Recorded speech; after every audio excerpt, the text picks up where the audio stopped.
করিতে হবে তো? হুম, আমি নিজে দাঁড়িয়ে সরস্বতী পুজোর দিন তোর হাতে খড়ি দেবো। দাদা, তোর হাতে করে হয়েছে? না রে বোন, আমি খুব ছোটবেলায় একবার স্কুলে ভর্তি হয়েছিলাম, তারপর আর মনে নেই কিছু ভালো করে। তারপর যে কি হয়ে গেল সংসারটা, যখন আমি বুঝতে পারলাম তখন থেকে তুই সবে জন্মেছিস, আর আমি তখন অনেকটা বড়। বাবা মা কেউ নেই, পড়াশোনা হয়নি রে বোন, হয়নি। যা, তাহলে ওরা পড়াবে কি করে? ওর জন্য ভালো মাস্টার মশাই রাখবো। তাই? কিন্তু অনেক মায়না নেয় না? নিকে, সেই সব নিয়ে তোকে ভাবতে হবে না, সেই সব সামলানোর দায়িত্ব আমার। কোন স্কুলে পড়াবে? তোকে খুব বড় স্কুলে পড়াবো বোন। তাই? তা সেখানে তো অনেক টাকা লাগবে। তার জন্য উপার্জন করব।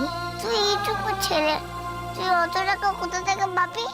ওই তুই চুপ কর তো, তোর থেকে আমি অনেক বড়, আমি তোকে ঠিক পড়াবো, তুই দেখবি তুই অনেক অনেক অনেক বড় হবি, তুই দেশের দশের সেরা হয়ে উঠবি। আমি তোকে ঠিক পড়াবো বোন, ঠিক পড়াবো। সত্যি? সত্যি সত্যি সত্যি। আমাকে একটু মায়ের গল্প আরেকবার বলবি? বলবো, তুই ঘুমিয়ে পড়।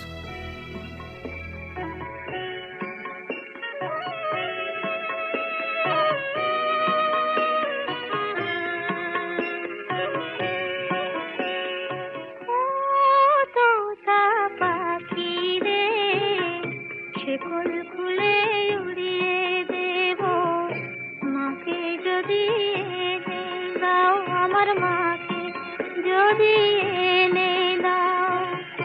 ঘুমিয়েছিলাম মায়ের কোলে, কখন যে মা গেল চলে। সবাই বলে ওই আকাশে লুকিয়ে আছে, খুঁজে না ও তোতা পাখি রে।